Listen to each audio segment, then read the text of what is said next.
नमस्कार, झारखंड समाचार में आप सबका स्वागत है। आइए जानते हैं सुबह से लेकर शाम तक की तमाम बड़ी खबरों को। इससे पहले चैनल को सब्सक्राइब नहीं किया है तो प्लीज चैनल को सब्सक्राइब कर बेल आइकन को प्रेस कर दीजिए ताकि खबरों का अपडेट आपको मिलता रहे।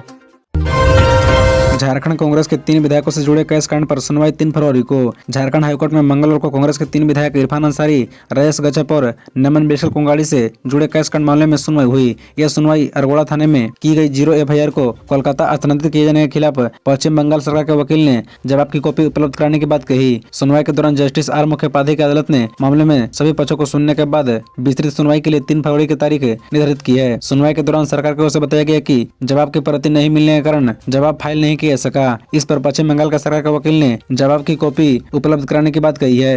बता दें कि कांग्रेस विधायक अनूप सिंह की ओर से तीनों विधायकों के खिलाफ अरगोड़ा थाने में 0 FIR दर्ज कराई गई थी, जिसे कोलकाता स्थानांतरित कर दिया गया था।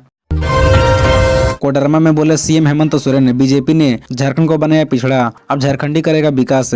बता दें कि मुख्यमंत्री हेमंत सोरेन ने मंगलवार को कोडरमा से खातियानी जोहार यात्रा के दूसरे चरण का आगाज किया। इस दौरान उन्होंने भाजपा पर जमकर निशाना साधा। उन्होंने कहा कि भाजपा ने झारखंड को पिछड़ा बना दिया, अब झारखंडी ही राज्य का विकास कर सकता है। बता दें कि मुख्यमंत्री ने बागेश्वर स्टेडियम में आयोजित जनसभा में कहा कि भाजपा ने शासन कर गुजरात, दिल्ली और महाराष्ट्र को अग्रणी राज्य बना दिया। 20 वर्षों में से करीब 18 वर्ष सत्ता पर काबिज रहा भाजपा ने सुनियोजित साजिश के तहत झारखंड को पिछड़ा बना दिया और यहाँ के लोगों को हक मारे बैठे रहा। गुजरात में गुजराती, बंगाल में बंगाली और ओडिशा में उड़िया का राज है तो झारखंड में कोई छत्तीसगढ़ी कैसे राज करेगा। मुख्यमंत्री ने कहा कि धर्म के नाम पर लोगों में फूट डालकर शासन करने वाली भाजपा की सरकार यहाँ के 11 लाख राशन कार्ड काट दिए थे। आज हम 20 लाख अतिरिक्त लोगों को राशन दे रहे हैं। उन्होंने सर्वजन पेंशन योजना, सरकारी कर्मियों के लिए पुरानी पेंशन योजना, शिक्षा और रोजगार से जुड़े योजनाओं का उल्लेख भी किया। जैन मुनियों पर अभद्र टिप्पणी कर बुरे फंसे हेमंत सोरेन के विधायक लोबिन हेम्ब्रम, दिल्ली में केस दर्ज। बता दें कि अपनी ही सरकार के खिलाफ मोर्चा खोलकर बीते 1 वर्षों में सुर्खियों में रहे झारखंड मुक्ति मोर्चा के विधायक लोबिन हेम्ब्रम मुश्किलों में घिरते नजर आ रहे हैं। धार्मिक भावनाएं आहत करने के मामले में जेल जाने की नौबत आ सकती है। मामला जैन मुनियों पर अभद्र टिप्पणी से जुड़ा है। मिली जानकारी के मुताबिक बोरियो विधानसभा सीट से झमुमो विधायक लोबिन हेम्ब्रम के खिलाफ दिल्ली में संजय जैन नामक एक व्यक्ति ने धार्मिक भावनाएं आहत करने का आरोप लगाते हुए केस दर्ज कराया है। इससे पहले गोडा मुफस्सिल थाना और ललमटिया में भी लोबिन हेम्ब्रम के खिलाफ केस दर्ज कराया गया था। बताया जाता है कि शिकायतकर्ता ने इस मामले में पुलिस को वीडियो भी साक्ष्य के तौर पर उपलब्ध कराए हैं। इस मामले में जैन समाज का कहना है कि हमें आदिवासी समाज की मांगों से कोई आपत्ति नहीं है। लोकतंत्र व्यवस्था में सबको अपनी बात रखने का अधिकार है, लेकिन जैन मुनियों पर आपत्तिजनक टिप्पणी करने से बचना चाहिए। अगले 6 माह में पार्टी नए स्वरूप में दिखेगी।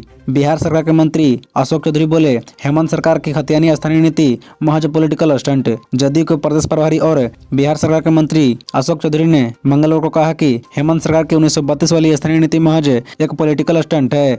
1932 खतियान को विधानसभा से पास कराकर इसे केंद्र के पास भेजा गया है। केंद्र और राज्य के वर्तमान संबंधों को देखते हुए यह कहा जा सकता है कि यह लंबित ही रहेगा। ऐसे में स्थानीय नीति का कोई तुक नहीं है। जदयू संगठन के बारे में उन्होंने दावा किया है कि अगले 6 माह में पार्टी नए स्वरूप और कलेवर में दिखेगी। उन्होंने कहा कि पुराने नेताओं से संपर्क हो रहा है। आने वाले दिनों में कई बड़े नेता पार्टी में शामिल होंगे। मंगलवार को पार्टी की बैठक में संगठन को मजबूत करने पर चर्चा हुई। चौधरी ने झारखंड में भी शराबबंदी व जातीय गणना कराने की मांग रखी। 22 जनवरी को नक्सलियों का झारखंड बंद, कृष्ण हाजदा की गिरफ्तारी से बौखलाए नक्सली, सुरक्षा बल अलर्ट। दरअसल आपको बता दें कि झारखंड में नक्सलियों ने 22 जनवरी को बंद का ऐलान किया है। झारखंड बंद का आह्वान भाकपा माओवादी के regional committee member Krishna Hajda की गिरफ्तारी के विरोध में बुलाया गया है। भाकपा माओवादी झारखंड रीजनल कमेटी के प्रवक्ता आजाद ने प्रेस विज्ञप्ति जारी कर यह ऐलान किया है। 13 जनवरी को भाकपा माओवादी के रीजनल कमेटी के मेंबर कृष्ण हाजदा को पुलिस ने गिरिडीह जिला के डुमरी थाना क्षेत्र से गिरफ्तार किया था। कृष्ण हाजदा पर 15 लाख रुपए का इनाम था। पुलिस लंबे समय से इसकी तलाश कर रही थी। गुप्त सूचना के आधार पर पुलिस ने सर्च अभियान चलाया था। पुलिस ने कृष्ण हाजदा के पास से 2 लाख रुपए नकद बरामद किया था। सूत्र के मानो तो यह पैसे लेवी से प्राप्त हुए थे और कृष्णा को इस पैसे को आगे भेजना था। नक्सली कृष्ण हाजदा झारखंड बिहार के सीमावर्ती इलाकों में काफी सक्रिय था। सीएम हेमंत लेंगे जन कल्याणकारी योजनाओं का हिसाब, हाई लेवल मीटिंग आज। बता दें कि मुख्यमंत्री हेमंत सोरेन जन कल्याणकारी योजनाओं की वस्तु स्थिति की जानकारी लेने के लिए सभी जिला उपायुक्तों और पुलिस अधीक्षकों के साथ गुरुवार को समीक्षा बैठक करेंगे। समीक्षा बैठक के दौरान विधि व्यवस्था, प्रमुख योजनाओं का क्रियान्वयन, जोहार पोर्टल का विस्तृत उपयोग, आपकी योजना आपकी सरकार आपके द्वार अभियान के दौरान आय आवेदनों पर निर्णय, राजस्व संग्रह, आय एवं आवास प्रमाण पत्र निर्गत करने संबंधी मामलों की जानकारी लेंगे। सभी अधिकारियों को उपस्थिति प्रोजेक्ट भवन सचिवालय में वीडियो कॉन्फ्रेंसिंग के जरिए बैठक में अनिवार्य है। बैठक से संबंधित समग्र रिपोर्ट मुख्यमंत्री सचिवालय को प्रेषित करने को कहा गया है। झारखंड में 14 साल की लड़की का गैंग रेप, 2 दिन तक बिना इलाज के तड़पती रही पीड़िता। दुमका जिले के रामगढ़ थाना क्षेत्र के एक गांव में 14 साल की एक किशोरी के साथ 6 युवकों ने सामूहिक दुष्कर्म की घटना को अंजाम दिया है। दरिंदगी की यह घटना 14 जनवरी को तब हुई जब किशोरी अपने गाँव में सोहराय मना रही थी। देर शाम तक नृत्य संगीत चल रहा था। इसी बीच उक्त किशोरी को 6 युवक उठाकर ले गए और सामूहिक दुष्कर्म किया। इसके बाद पीड़िता को झाड़ी के पास छोड़कर सभी दुष्कर्मी फरार हो गए। 2 दिन तक मामला गाँव में ही दबा रहा। मामला प्रकाश में तब आया जब अस्पताल में भर्ती कराया गया। पीड़िता को अत्यधिक रक्तस्राव के कारण जब पीड़िता की तबीयत काफी बिगड़ गई तो परिवार वालों ने उसे फूलों मेडिकल कॉलेज अस्पताल में भर्ती कराया। अस्पताल में भर्ती पीड़िता की स्थिति काफी खराब बताई जा रही है। वह कुछ भी बता पाने की हालत में नहीं है। मंगलवार को सूचना मिलने पर रामगढ़ थाना की पुलिस ने 2 आरोपियों जर्नल किस्कू और सनातन किस्कू को हिरासत में लिया है। बीजेपी विधायक टुल्लू महतो की जमानत याचिका पर 24 जनवरी को सुनवाई। इस आरोप में गए हैं जेल। बता दें कि सरकारी कार्य में बाधा डालने और पुलिस इंस्पेक्टर की वर्दी फाड़ने के मामले में दोषी करार बघमारा विधायक टुल्लू महतो की जमानत याचिका पर मंगलवार को झारखंड हाईकोर्ट में आंशिक पर सुनवाई हुई। इस मामले में सरकार की ओर से समय दिए जाने की मांग की गई, जिसे अदालत ने स्वीकार कर लिया। इसके बाद अदालत ने 24 जनवरी निर्धारित की है। बता दें कि झारखंड हाईकोर्ट में जस्टिस संजय प्रसाद की अदालत में सुनवाई के दौरान प्रार्थी की ओर से बताया गया कि विधायक टुल्लू महतो ने धनबाद की निचली अदालत में सरेंडर कर दिया है, जिस मामले में टुल्लू महतो को सजा दी गई है। उस मामले में उन्होंने 2/3 सजा काट ली है, इसलिए उन्हें जमानत की सुविधा मिलनी चाहिए। विधायक टुल्लू महतो को सरकारी कार्य में पुलिस इंस्पेक्टर की वर्दी फाड़ने के मामले में दोषी करार देते हुए अक्टूबर 2019 को धनबाद की निचली अदालत ने 18 महीने की सजा सुनाई थी। 7,000 से अधिक अनुबंध पर कार्यरत झारखंड स्वास्थ्य विभाग के कर्मचारी गए हड़ताल पर। यह कार्य हो सकता है प्रभावित।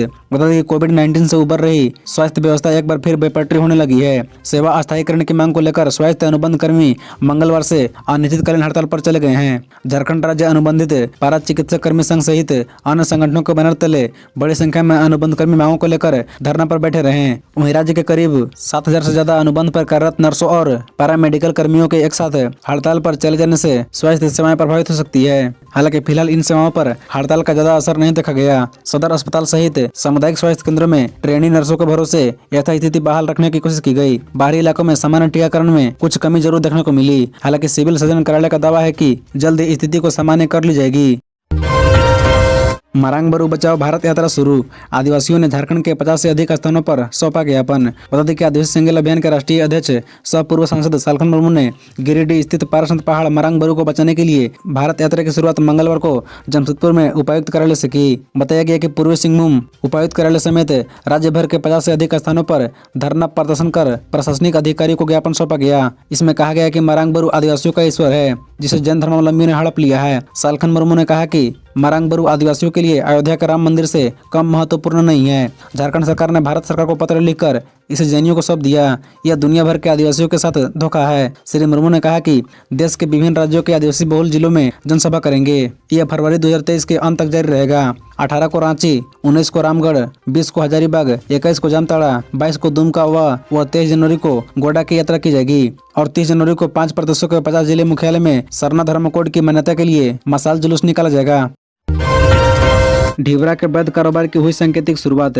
सीएम हेमंत ने कोडरमा में वाहन को दिखाई हरी झंडी। बता दें कि मुख्यमंत्री हेमंत सोरेन ने खात्यानी जोहार यात्रा के दूसरे चरण की कोडरमा से शुरुआत करते हुए जल्द ही अभ्रक उद्योग के लिए नया कानून लाने की बात कही। वहीं मंगलवार को ही उन्होंने पहाड़पुर मोड़ पर ढिबरा माइका के वैध कारोबार की सांकेतिक शुरुआत भी की। सीएम ने यहां पर ढिबरा लोड 709 वाहन को हरी झंडी दिखाकर जेएसएमडीसी के चंदरवा के थाम स्थित डम के लिए रवाना किया। जिले में जेएसएमडीसी और सहकारी समितियों के जरिए अब ढिबरा की खरीद बिक्री होगी। इससे पहले गिरिडीह जाने के क्रम में पहाड़नपुर चौक पर ग्रामीणों और ढिबरा मजदूरों ने मुख्यमंत्री हेमंत सोरेन का भव्य स्वागत किया। हालांकि सीएम अपने निर्धारित समय से काफी देर से यहां पहुंचे। इस दौरान ग्रामीण और श्रमिक काफी उत्साह के साथ इंतजार में खड़े दिखे। साहिबगंज के डीसी रामनिवास यादव को इस दिन पूछताछ के लिए बुलाया। साहिबगंज के डीसी रामनिवास यादव को प्रवर्तन निदेशालय ने सम्मन भेजा है। यह सम्मन अवैध खनन मामले में भेजा गया है। 23 जनवरी को रांची के जोनल ऑफिस में उपस्थित होने को कहा गया है। बता दें कि अवैध खनन के आरोप में जेल में बंद पंकज मिश्रा को साहिबगंज एसपी और डीसी से बात करने की बात सामने आई थी। बता दें कि अवैध खनन के आरोप में जेल में बंद पंकज मिश्रा से बात करने वाले सचिवालय व जिला स्तर के 2 दर्जन से अधिक पुलिस और प्रशासनिक अधिकारियों को चिन्हित किया गया है। इन अधिकारियों में साहिबगंज के उपायुक्त रामविनाश यादव और एसपी अनुरंजन किस्पोटा भी शामिल हैं। इसी मामले को लेकर ईडी ने साहिबगंज डीसी को समन भेजा है। इसके अलावा संबंधित अधिकारियों को पूछताछ के लिए समन जारी करने की तैयारी में है। ईडी ने फोन से बात करवाने के आरोप में पहले ही 2 लोगों को हिरासत में लिया था। ये दोनों पंकज के ड्राइवर चंदन कुमार और उसके करीबी सूरज पंडित थे। ईडी ने दोनों को बयान दर्ज करने के बाद रिहा कर दिया था। फिर झारखंड दौरे पर आएंगे अमित शाह। चाईबासा के बाद अब संताल में भरेंगे हुंकार। बता दें कि भाजपा 2024 में राजमहल लोकसभा सीट के साथ साथ प्रदेश के सभी लोकसभा सीटों पर कार्यकर्ताओं के दम पर जीतेगी। इसके लिए कार्यकर्ताओं को अभी से ही लग जाना होगा। फरवरी में गृह मंत्री अमित शाह साहिबगंज में आएंगे। वे बूथ स्तर पर पार्टी को मजबूत करेंगे। उक्त बातें केंद्रीय रेल राज्य मंत्री सह राजमहल लोकसभा प्रभारी राव साहेब पाटिल दानवे ने विधानसभा स्तरीय बैठक में कार्यकर्ताओं से कही। उन्होंने कहा कि राजमहल लोकसभा क्षेत्र के कार्यकर्ताओं की तैयारी काफी बेहतर है। वे मंगलवार को साहिबगंज में राजमहल, बोरियो, बरहेट तथा पाकुड़ में महेशपुर व लीटीपाड़ा विधानसभा के कार्यकर्ताओं के साथ बैठक की। बैठक के बाद भाजपा कार्यकर्ताओं ने अपने अपने क्षेत्रों में रेलवे की समस्याओं से केंद्रीय रेल राज्य मंत्री को अवगत कराते हुए उन्हें ज्ञापन भी सौंपा। भाजपा महिला मोर्चा जिला अध्यक्ष रमिता तिवारी ने बरहेट को भी रेल मार्ग से जोड़ने के लिए ज्ञापन सौंपा। कहा कि आदिवासी बहुल क्षेत्र में एनटीपीसी का कोयला लेकर बरहेट से होकर कोयला गाड़ी आती है, उसी को विस्तार किया जाए, जिससे हुल के महानायक वीर सिधो कान्हू की जन्मस्थली भी रेल मार्ग से जुड़ जाए। खबरों से जुड़े रहने के लिए चैनल को सब्सक्राइब, वीडियो को लाइक एवं एक दूसरे से शेयर जरूर करें। धन्यवाद।